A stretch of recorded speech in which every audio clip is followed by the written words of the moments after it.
Hey, want to skip those ads and get early access and bonus episodes of all Banana for Scale shows? Hop on over to truestory.fm/join and discover all the cool perks that come with being a member of the Banana for Scale family. Coming up, we put a dogfight on a bagel.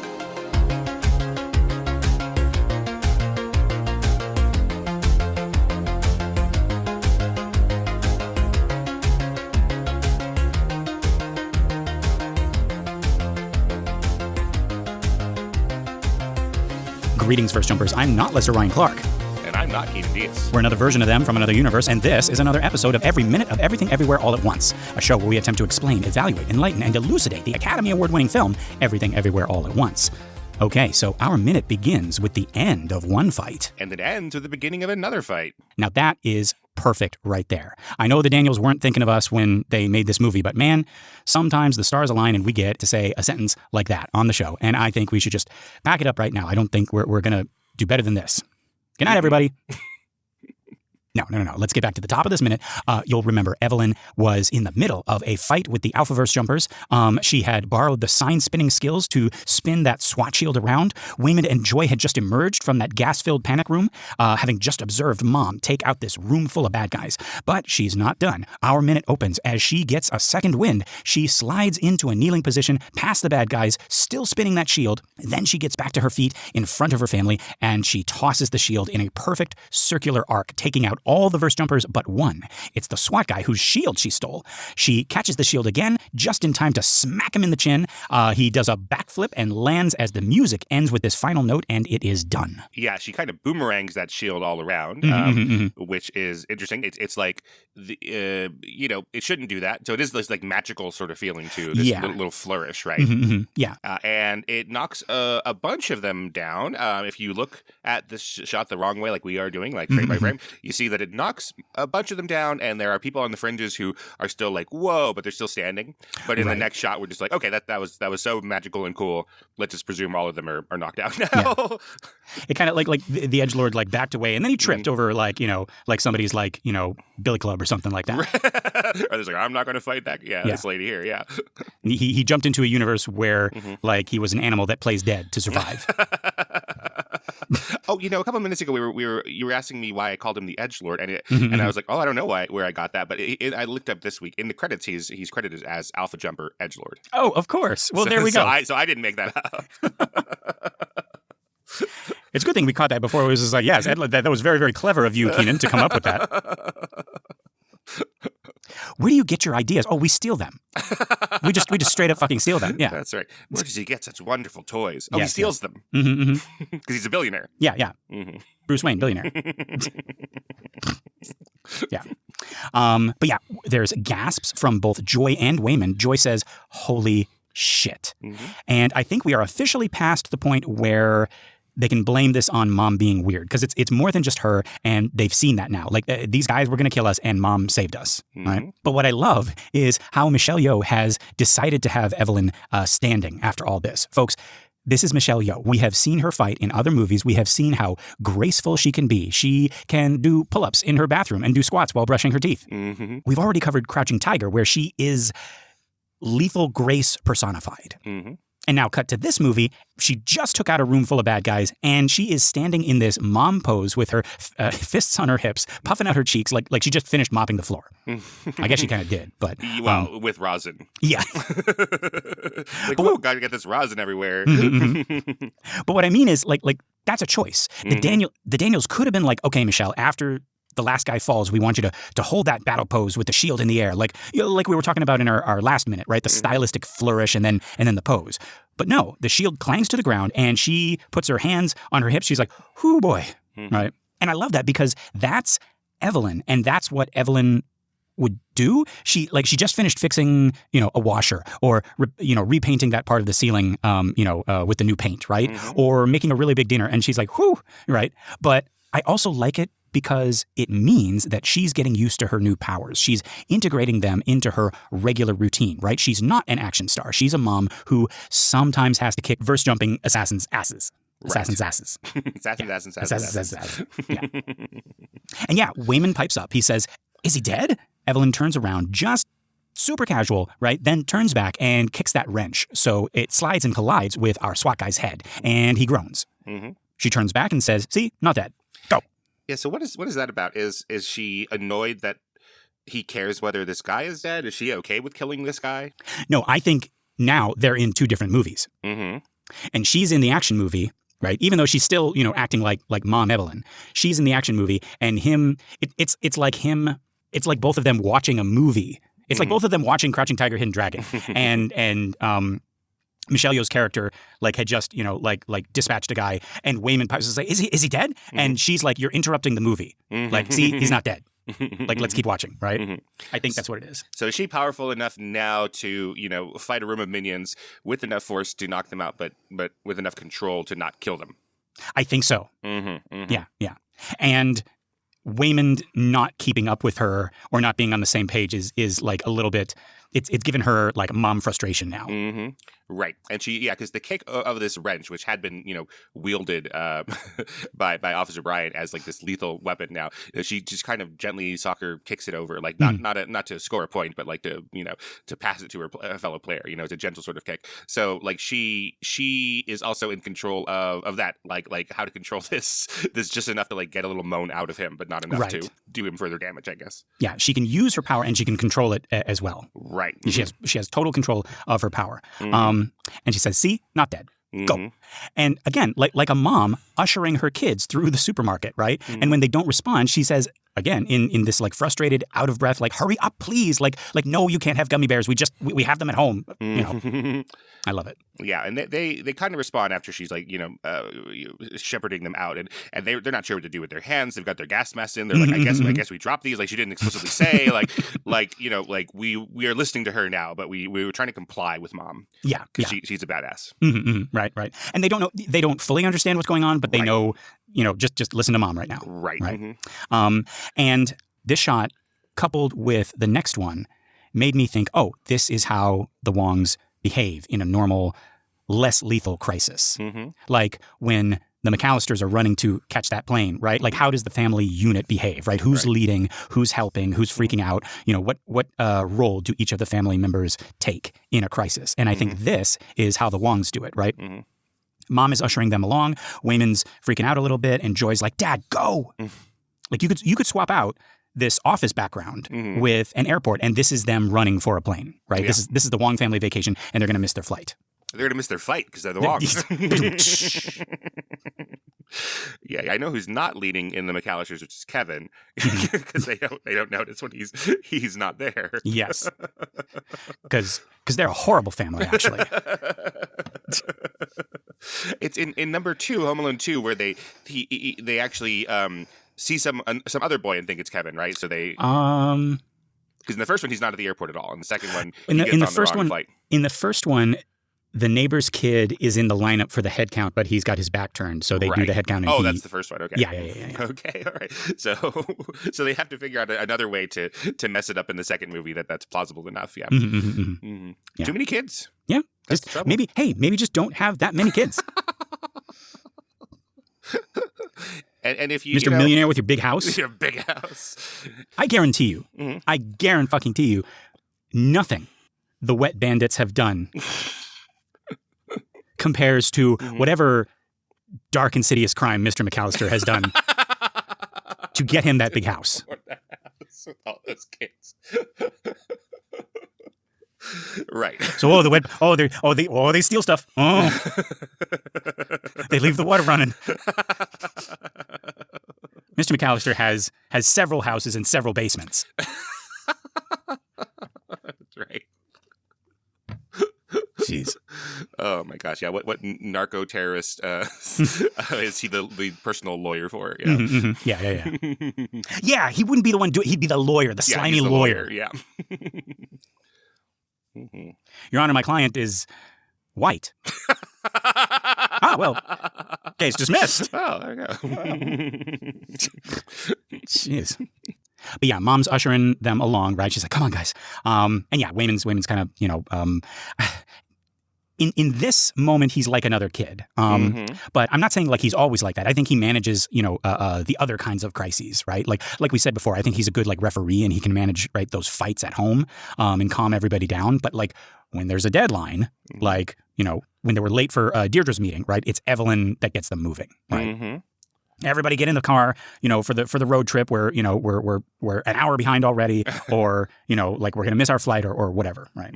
Or our reservation at the restaurant. This is the one time that we eat out. We're going to give our table to somebody else. But yeah, Waymond and Joy are running, and Evelyn sort of lags behind. One, because she's out of breath, because she just did, a whole action sequence. And two, because she hears a dog. It's like a cute little growl. It's how would you describe it? It's not an aggressive growl. It's like a yeah, exactly. She kind of senses the dog first before she even hears it. It's a it's like asking for attention. It's like if the dog were in an 80s movie and it was like a gizmo that was like tenting its fingers or something. That's right. Yeah. It sounds like Gizmo.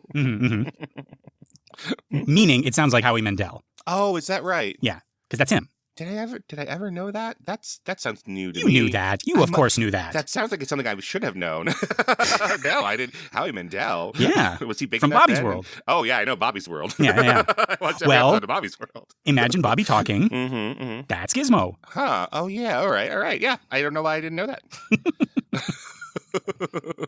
You knew that, Keenan. I must have, right? You must have. Hold on. Your memories are disappearing. Yeah, my clay pot is breaking. Yeah. Yeah, but it does sound like that, exactly. It sounds very anthropomorphic. Yeah, but it's a very cute little, like, pay attention to me, please. Right, yeah. And then we sort of zoom in on Evelyn as she sees whatever it is that's making that noise. We don't know what it is yet. We're not supposed to. But then we get a close-up of her stomach as a small, furry cannonball hits her and sends her flying. We cut to a wide shot. She has been knocked into the break room, and she smashes against the vending machine, shattering the glass and falling in a heap onto the floor. Yeah, I was being pedantic because that's kind of our job, is to look at this, and I was like, vending machine glass is plastic. But I was like, oh yeah, but maybe this looks like an old ass vending machine. So maybe this is from 1982 when it would have been glass. Oh, so you were going to say it's like, oh yeah, for the purpose of this movie they made it glass because it sounds better. But... Right, but no, it might have been because I have seen a vending machine at the school where the glass comes off and it's plastic. Yeah. But yeah, this might be just old enough. I'm surprised there's not a cigarette machine in this office. It looks so old. Yeah. But yeah. I mean, yeah, Gong Gong's right at home in there, right? Hey, where'd he go? Oh, yeah. He went to try to kill everyone and then... That's right. I almost forgot. Yeah, so we have seen this break room before where Gong Gong is at that chair. So we see the table where he was at, but he has taken all the pudding with him. He's such a different character that I was like, where's our Gong Gong? I was like, oh, Lester, you dummy. He's in the same body. Like, as Alpha Gong Gong. Yeah. Yeah, so right before she's knocked into this vending machine, we get this, action scene sort of zoom in on her, and I love Michelle Yeoh's face because so she can see what we can't see, that it's Debbie the dog mom and the dog, and her face is so funny here. I think it's funnier once you know what she's looking at because she is so perplexed by it and kind of like disgusted by the idea that this is her next fight. Like she's used to, okay, I've been fighting, reporters and auditors and SWAT guys, but now this is my next fight. And just like, ugh. Yeah. This is her. I love the bleeding of the two Evelyns, of like action star Evelyn and Mom Evelyn, and this is just her like disapproving of the action movie that she is in. Right. Exactly. It's like this is the kookiest action film, and this is going to be the kookiest fight. Right. And I don't have time for this. Yes. We got to catch a plane. Before Dad gets subpoenaed. We got to get out of this country. Get out of here. We got to get this plane. We got to get to Paris. Oh, we're talking about Mr. McAllister. Yeah. Is that why Paris also? Yeah, gotta get out of the country for a couple of weeks. Wasn't he like a bad guy in real life? Oh, John Hurd? Yeah, the dad. Oh, geez. Again, that sounds it was like a stalkery thing or something like that. That sounds like something also like that. Howie Mandel was the voice of the Gremlins. I don't know. No, he was just the voice of Gizmo. Oh, okay. Frank Welker was all the other ones. I don't know. I'm just Googling a little bit. I can't find it. Oh, John Hurd? I think we should know before we say something like that. Hold on. Yeah. I mean, Jeffrey Jones, Catherine O'Hara's other most famous. Well, yeah. Yeah, he's a bad one. What is it with Catherine O'Hara? Oh, R.I.P. by the way. But yeah, her and her luck with fictional husbands. I don't. You don't see anything? Oh, I see. In the 80s, when he was married to Melissa Leo, yeah, he was arrested for hitting her, slapping her. Oh, jeez. Like during their divorce and trespassing and stuff. So yeah. Okay. All right, there you go. I didn't know about that. I knew that he like followed her around or something like that. Yeah, he was kind of like stalking her and bad dad. Yep. Mm-hmm. See, at least Evelyn's got Waymond. He's great. He's great. She's going to kill him later. Oh, yeah. He's going to stab him to death. But yeah, hey, Keenan, spoilers. But yeah. But no, I like what you're saying here with this face as we zoom in on Michelle Yeoh. This minute is like a highlight of funny faces from Michelle Yeoh. And I mean like comedic faces. Like this is a masterclass in kind of like mime expressions. Right. Yeah. But yeah, zooms in. And she gets knocked to the floor and she starts to get up and we see that Joy and Waymond have seen this and they're now ducking behind a cubicle. Joy is saying, it's like, oh my God. Evelyn. Yeah. And they're behind, I was trying to read a lot of stuff in this minute and they're behind this cubicle and there's a big orange Post-it note, right? That says, so there's a big orange Post-it note on the edge of this cubicle, which doesn't quite make sense why it would be there. But talk to Tim in creative about Lemon's projection. That was really important to somebody at some point. Yeah. About Lemon's projection. Yes, like a last name, I'm presuming, or just a coworker that they hate enough to call Lemon. To call Lemons. Yeah. But I just love how they had to populate this whole office with these things, and there's a bunch of stuff in the refrigerator that we're going to see in a minute that you cannot read, and I feel sad for that because there's stuff in the Yeah. Oh, there's something on the counter that I wish we could see. I wish we could a little bit better. Yeah. But yeah, Evelyn starts to get up, and she's knocking things down like off the break room counter, and hey, it's somebody's birthday. Yay! Talk about the worst birthday ever. That person is still out there like on the other side of the police tape, right? Or they're one of the first jumpers. Yeah, unless she kicked their asses. Yeah. They're going to come back and, well, actually, okay, the cake is still in one piece at the end of this. But, okay, and I can't remember cake being wrecked. I don't think so. Okay. I wonder if all of that stuff was put there to be wrecked and then it never happened. Like maybe it was like part of, I imagine, the fight is choreographed, but maybe there are some like little improvised bits that just, never shook out and like throwing a cake at somebody would be funny. It would be funny. I mean, if we don't have enough pudding to do 4 takes of it, I don't know how many times we can go buy cake. That's true. Yeah. Yeah, so she's rifling through all those. So yeah, that is a bad birthday, I guess. Yeah, they have been maybe had their asses kicked by Michelle Yeoh, and then if they're one of those people, that would be a great birthday, actually. Yeah, you had to pay Mistress and Evelyn Yeoh $20. I didn't mean like that. I just meant like she gives you like your best friend buys you like a sparring lesson with Michelle Yeoh. That would be awesome. Great. And yes, you would definitely get your ass kicked because it's Michelle Yeoh. Well, if the birthday boy or girl is one of the first jumpers, then they still have a whole day ahead of them because they have to fight against Andrew Maceres. But yeah, so potentially getting your ass kicked all day. You've been evacuated and scared for your life. All of your loved ones at home are scared for you. You don't get to eat your birthday cake. No. And you had to listen to Nathan's presentation in the other office, probably. Freaking Nathan. Yeah. His boring-ass presentation. Not a great day. And that was when you could kind of tell that the other employees were planning something for you, right? Like they tried to keep it a secret, but like they're not, these aren't actors, they're IRS employees, right? And so they're like, and then after this presentation we'll break for lunch and I don't know, I guess just go on the day as normal. There's nothing special happen. And that's Nathan and he just cannot, and they're like, Nathan, shut up, Nathan. But our birthday boy knows, or our birthday girl, right? And they're just kind of like, sitting there waiting for it after lunch. And then after lunch never happens. Never happens. They don't get to come back into this building for several days, probably. No. And actually, that's a testament to how expensive or how cheap that cake is, because if it's all like gross and moldy, that means it was a good cake. Right. If it's exactly how they left it, then it's like, oh, this is like more chemical than food. Right. So, yeah. But yeah, Evelyn staggers to her feet. She's knocking things down, and she's frantically searching for a weapon or maybe something to jump with. And in walks Jenny Slate. What are you doing here? Folks, it is Debbie the dog mom, or should I say Alpha Debbie the dog mom. Wait, Alpha Debbie the alpha dog mom. Is the dog... This isn't in my notes. Did the dog jump too, or does the dog not understand what's going on? I think he'd have to be alpha to survive what's going on. Yeah, right? Right? And he seems like with the few like close-ups we get of him, he seems like in on it. Like he's a willing participant. He's like, okay, mom, like let's go. Let's do it. Yeah. That's funny. He doesn't have a Bluetooth set, but maybe dogs don't need to. Yeah, maybe that's maybe it's on the collar or something. See? Yeah, but yeah.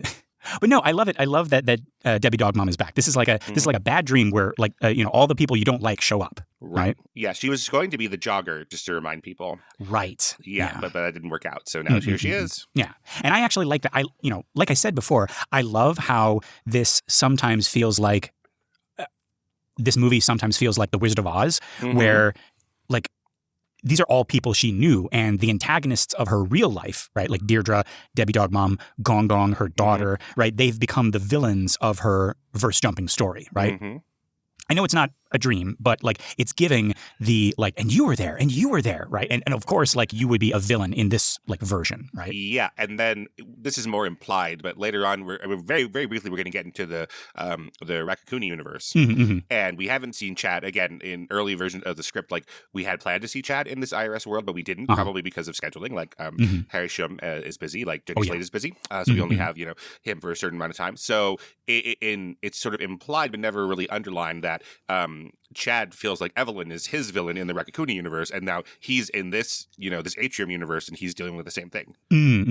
I see. Like, I show up here, and of course, it's got to be this, this one who got my Rakakuni taken away from me, and my job. Yeah, I got fired here. So there's another movie where he's the central character, and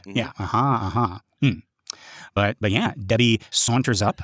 She's got her titular dog in the crook of her arm. It is Debbie Dog Mom. It's in the title. It's in the title. Titular. It's titular. and she says, "Does my baby want to go for a walk?" Right? I like how she like her voice cracks. It squeaks when she says walk. Like it's the cue word for the dog. Like she would say that. Yes. Yeah. If it was just a regular walk, she would say it like that for the dog. Have you seen that? Like there's like a TikTok thing going around where people are pretending to talk on the phone, but they're only using like the dog's favorite words. Right. It's like, oh, hey, what's up? Oh, yeah. We were just going to go for a walk. And then we were going to go see grandma. And then, I don't know, maybe we'll, hang out and then, go get a treat. and it's just, filming the dog and they're just like their ears perk up. Or, That's so cute. Yeah. Yeah, that might be the trigger word for this dog. Yeah. Right. Walk. Right. Walk. Yeah. And yeah, she sort of like brandishes the leash and the camera pans from the leash to the dog who growls, even though like he also smiles a little. Right. Which, further just kind of like confirms for me. It's like, yeah, he's in this. He's like a willing participant. He's like they're like a tag team of fighters. I was wondering if this was a puppet, but then no, we do see this dog. Yeah. Kind of like its eyes get excited and it does its eyes move in a way that I don't think they can get a puppet for. You were looking at exactly the same thing because the smile is so perfect. But then, I think he like blinks or something and they're like, oh, okay. There he is, yeah. His eyes narrow, right? Yeah. And from there we cut to a wide shot as Debbie Dog Mom drops her dog. Don't worry, it's fake at this point. Cut again, and she is swinging it over her head like a lasso. Cut to Evelyn, puffing out her cheeks again. It's like, being a hero is exhausting. Yeah, the script calls it out that she's... I was trying to think of what kind of weapon this is, but he calls it out as a ball and chain. Oh, okay. Like a... Oh, God. That is... Keenan. That is the one video game weapon that I still don't know the fucking name for. I have been told it's a mace. It's not a mace. A mace is a different thing. A mace is like with a handle that's steady, right? Yes. I've been told that it's a morning star. I don't think it's that either. A morning star, I think, is the handle with a little bit of a chain. Yeah. Right. But the one that I see in all the like the Zelda and Castlevania games that the big enemies have I still don't know what it's called. Huh. Yeah, and then this kind of recalls like Gogo Yubari from Kill Bill, like that Yes. that kind of weapon. That exact thing, yeah. Yeah, where she can kick it and move it around and all that kind of thing. But so it's kind of like that. I don't know. Let's see. A chained mace is all they're calling that. Oh, gee. Well, of course. A meteor hammer. Oh. Well, that's cool. You like that? All right. Yeah. Yeah. Let's call this Debbie the Dog meteor Mom's hammer. meteor hammer. Well, there we go, right? I mean, that sounds... well, okay. Well, yeah. Yeah. So the dog is the sphere with the spikes on it at the end of a meteor hammer. Perfect. Yeah. But yeah, back to the wide shot as Evelyn opens the fridge, and that's when Debbie Dog Mom releases the hound. She throws her little dog like a, well, I said like a bola. Yeah, sure. Yeah. Cut to Evelyn in the fridge, reaching for some orange soda. Evelyn, this is no time for a snack. When in reality has anyone ever said, blank, this is no time for blank? That's a movie thing that I just said. Yeah, I think so. Nobody has ever This like, is no time. this is no time for sleeping. This is no time for, eat it. Like never. Lester, this is no time for jokes. Yeah, exactly. No, that sounds, yeah. Yeah, nobody says that. Don't say that, Lester. So she opens this fridge, Mm-hmm. and yeah, there's a bunch of set decoration that I love. This team has done such a great job. So we can see, if we're watching it the wrong way, we can see some things here, some containers with people's lunches on them. One is labeled Justin. Mm-hmm. And then we have a big container that looks more like something like that would hold, you'd bring cookies in or something. It's semi-decorative and it's pretty big and pretty tall, pretty wide. And that says Sierra's do not touch in all block letters. I like that. Yeah, so maybe that is like the kind of thing you bring cookies in. People are like, oh, someone brought cookies in for the office, but Sierra says no. These are Sierra's cookies. Right. This is no time for cookies. No time for you for cookies. Yeah, and like I said, there's other little notes and stuff that I find very interesting, but they're just not readable in this fridge because it's so quick. Because so quick, we don't just have a shot that is open for us to look at set decoration. Mm-hmm, It's too bad. But that's credit to this movie is that they knew we weren't going to see it, but they still just like built this world of an IRS employee fridge. Right. But we see that the name of this particular brand of orange soda is Orange Fuzz. And I like there's a little thing at the bottom that says made with real sugar. Yeah, it looks real enough as a brand. Orange Fuzz. Like, it looks old and retro. It's certainly not as expensive as some of the other brands. Like a Shasta or something. Right. Yeah, but it looks like a real brand. Yeah. And it's an unopened liter. I don't know who brings a 2-liter to the office of orange soda specifically, but someone does. Yes. Yeah. Maybe that's Nathan's idea of a party. There we go. Yeah, he brought Maybe the that Orange Fuzz. that was for the birthday person. That's what I mean. That's a strange thing to bring. Just the 1 2-liter. If you could only pick 1 2-liter to bring to the birthday party, orange soda is a strange choice. This would be Nathan. Can we agree that Nathan is Rick Moranis? Sure, okay. But this would be like so they surprise the birthday person. It's like, yeah, happy birthday. And they're like, oh my gosh, like this can't get any better. And Nathan's like, oh, it can, huh? And then he opens the fridge and he's like, got some orange soda here. Yeah. This is why we don't let Canadians work at our IRS. Oh, Rick Moranis. But yeah, we cut to. You said that like he's dead. Just to be clear, Rick No, Moranis he's is not. He's dead. not. You said that with an implied RIP in it for some reason. Because I'm sad because he's not making movies anymore, though, right? You just miss him, yes. Yeah. Miss him so much. Wish he was still here making movies. It's very tragic that we lost him from our movie watching. I need to take this out because there's going to be a day, and I don't want to, you know what I mean? There's going to be a day when Rick Moranis passes away. Don't even speak it into being. You're the one who said it like that. Like, Rick Moranis. Gone too soon. From Hollywood. Hey. But no, he actually made the right choice. He's spending time with his family, right? With his kids? Yeah. Okay, yeah, good call. Yeah. Okay, but we cut to the dog's POV as it hurtles through the air toward Evelyn. Actually, it looks like it's like a view from under and between the legs or something. Yeah, I think that's so clever because we still read it as from the dog's point of view, but if it were, we wouldn't be able to see the little hands and the little any fur or anything like that. So Yeah, it happens so fast we don't even question it. Yeah, so this is funnier, to see the little dog legs. Yeah. But yeah, Evelyn moves out of the way just in time, and there's a very comical thud, followed by an angry bark and even a little yelp as the dog bounces into the fridge and Evelyn closes the door.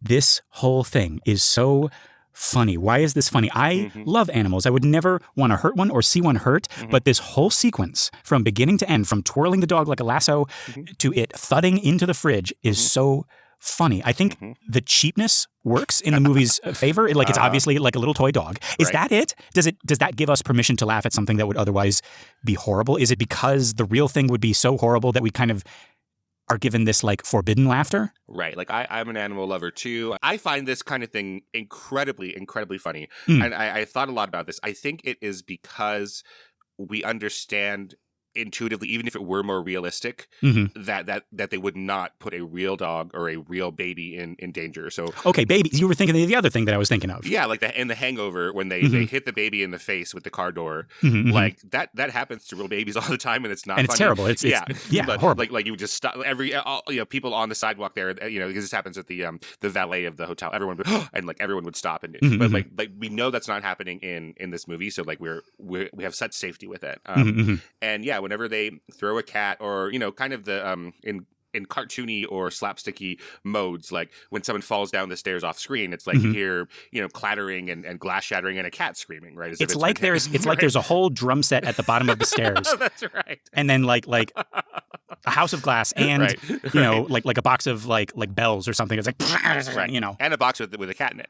Yes. And the cat goes meow, right. And yeah, it's so safe, I think, is what it is, that we know that they wouldn't possibly do that. Like there's the funniest scene in Dumb and Dumber 2 for me is when they're making like meth, like Breaking Bad, and the cat gets into it and starts eating it, and so then they do this kind of Farrelly Brothers sort of in the foreground the main character is talking, and in the background we see the cat going crazy, and like running back and forth and knocking into things, and it's so funny.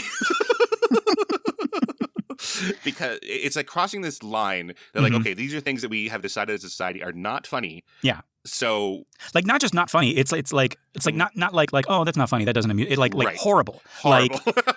like a normal not even like empathetic person, just a normal person like walking down the street, they see somebody kick a dog, it's like that person needs to die now. Right. Like that's like, how dare you kick a dog, right.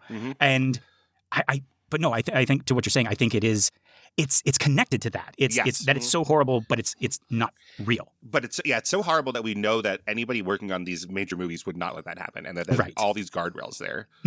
I think that on a like smaller like horror movie that you're like, oh, I'm watching this horror movie from the 70s or something. I don't know if they really had the same kind of precautions, like that would not be as funny to you. Because there were, there were movies in the 70s, like Apocalypse Now kills a cow on camera just to, Jesus.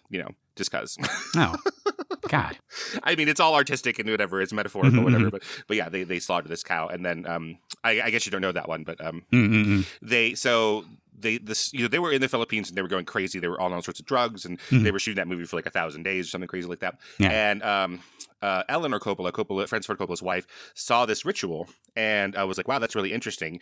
So sometimes people defend the movie and say like, oh, no, they just filmed this real, Filipino ritual and put that in the movie. But that's not true. She saw this, and then they hired people to reenact the ritual for the cameras. Yeah. So that's so it wasn't the actual ritual. So it had nothing to, like, no cultural thing or anything. It was like, here's for some money. Movie. Yeah. We'll give you each $20 and come over and do this. Yeah. But yeah, you couldn't do that today, and you wouldn't do that today. So anyways, like there's a certain point like back then where you're like, I don't know if I find that tasteful or funny at all. But like I think on any movie today, you'd be like, well, the only way they could do that is with dozens of people finding a way to make it safe. Right.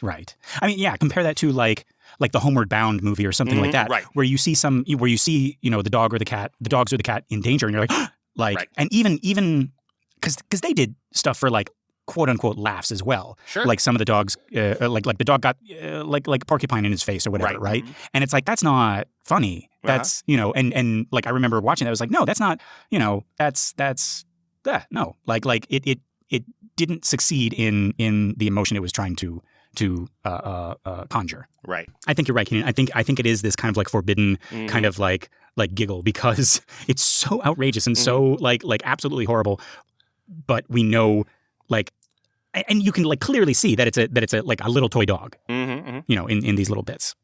Yeah, I think that does help here. But I think even in more realistic shots with a more realistic looking animal, it's still funny for us. Right, because we know that everything's okay. Yeah, it's so forbidden that it must be okay. But yeah, okay, that by itself is funny. But the thing Evelyn does is also really, really funny for some reason. She leans against the door. So now that she's closed the fridge door with the dog inside, and now she leans against the door and puts a leg up for leverage, keeping it closed. And she just stares Debbie Dog Mom dead in the eyes. And her eyes are wide, like crazy eyes, and she's smiling. I don't know why this cracks me up. It's like the passion of a sword fight, you know, has overtaken her, but like in the context, it's like, aha, your dog is in the fridge. What are you going to do now? You know, she even sticks out her tongue. Right. This is the second time she has stuck out her tongue. Right. The first was after she punched Deirdre. Right. And there too, you could tell this is our Evelyn. Like this is how she would behave in an action sequence. Even with the skills of Kung Fu Evelyn, she would make it her own by pulling these faces. And now I want to see Crouching Tiger, Hidden Dragon, not starring Michelle Yeoh, but starring Evelyn Wong. And she's fighting Jade Fox or Chow Yun Fat or Zhang Ziyi, and she gets the upper hand, and she like winks or sticks out her tongue, right? Yeah, because that's what Mom Evelyn would do. Yeah, so she's she has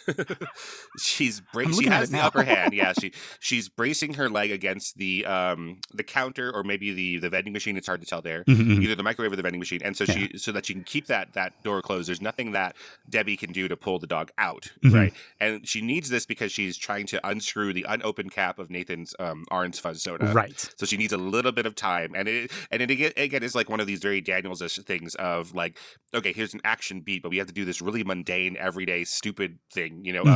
I don't know how often you examine like how you look while opening up a 2-liter. Like there is no cool way to do it because it's inherently uncool. I can't remember what comic said that. Like it's impossible to look sexy while drinking from a straw. They were saying. Oh, I remember that. I forget who said it as well. Right, and then he kind of demonstrates that. Like, yeah. Yeah, you cannot look cool and threatening while opening up a 2-liter of soda. But I don't know. Somehow Michelle Yeoh, she's like it's like they're playing chess, and she just like did a checkmate, and she's looking at it. It's like, yeah, what are you gonna do? What are you gonna do? Yeah, there's not a lot that Debbie can do right now. Yes. No. But yeah, our minute ends as Debbie Dog Mom screams and says, I think it's the dog's name. It sounds like Johnny or Dottie. Yeah. I could not make it out. Does it say in the script? It doesn't say in the script. We don't have any dialogue from Debbie here in the script here. Is it the jogger in the script? No, it's Debbie, because Debbie is supposed to be the jogger. Oh, that's right. Yeah. Yeah. We don't have anything there, so it's mostly the same choreography, but none of the real funniness from Denny Slate. I think they just sort of have to figure out what that is. Yeah.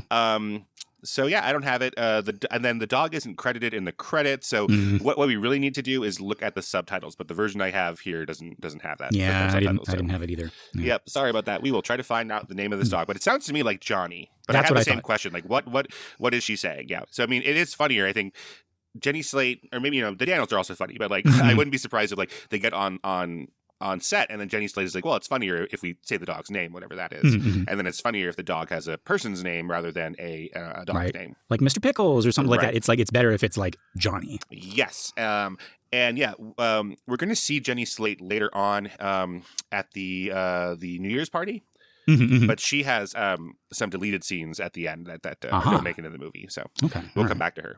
And her I think, troublesome relationship with her dog. Oh, troublesome. I think so. Yeah. Oh, really? That got deleted from the movie. Yeah. Oh, okay. All right. We'll hear more about that. Maybe that was the thing you were hinting at before. Oh, maybe. Troublesome relationships. Okay. But yeah, what did we think of this minute? Oh, really, really fun. Yeah. I just wish that we had access to like their production stills of all their little weird, funny notes everywhere. There's so many things I want to know. I want to know what the stuff on the cubicle says. I want to know the stuff in the fridge. Right. There is like a big note that's kind of like hanging over the shelves. Yeah, it looks like rules for the office fridge or something. But yeah, we can't see it. I want to know whose birthday that is. And I want to know this dog's name. If it's Gong Gong's birthday, this is where he's been invited to. Oh, yeah. Or, oh my gosh, do you think Gong Gong was in that break room? Mm-hmm. There should be a little bite out of that cake. It's like, oh, I don't speak English. I didn't understand that you're not supposed to eat this. Birthday? Oh, my culture. I don't know. Because he would do that. He would eat somebody else's birthday cake. Absolutely. Oh, I'm in a wheelchair. Oh. No. Oh, you have cakes on people's birthdays in America. Oh. So wasteful. American. Yes, we don't do that. Cakes are specifically reserved for the elderly and the infirm. That's right. We have a thing called tax day, and all the Gong Gongs get cake. Don't believe me? Look it up. No, don't look it up. Don't look it up. Yeah. The internet lies to you.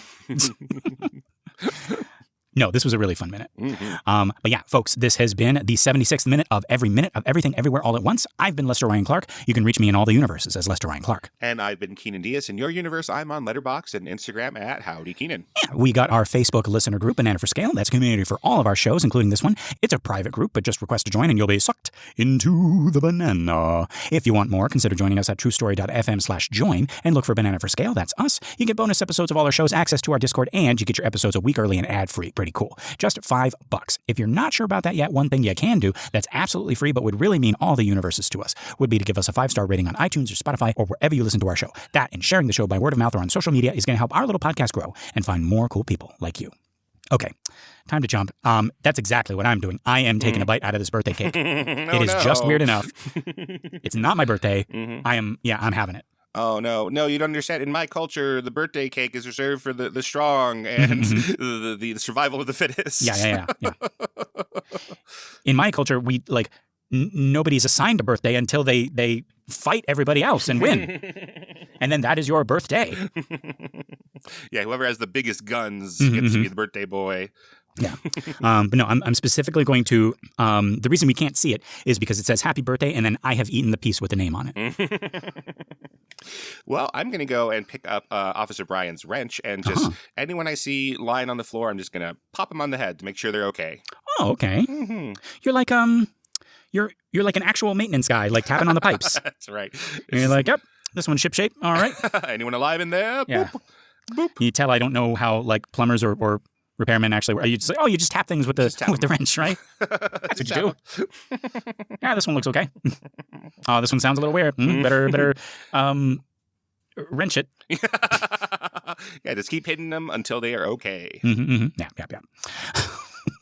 Okay. All right. Keenan, are you thinking what I'm thinking? I'm thinking that our listeners want to leave us a 5-star review. Listeners want to tell their friends about us. Like and subscribe. Keenan, our listeners are not trained animals. No. But if they do those things, they might get a bonus episode. Right. Ad-free experience. Nobody likes ads. Bad ads. Ads are bad. Bad. Except for our sponsors. Yes. We love them. Yes. We love our sponsors. Okay. And with that, wait. 1, 2, 3.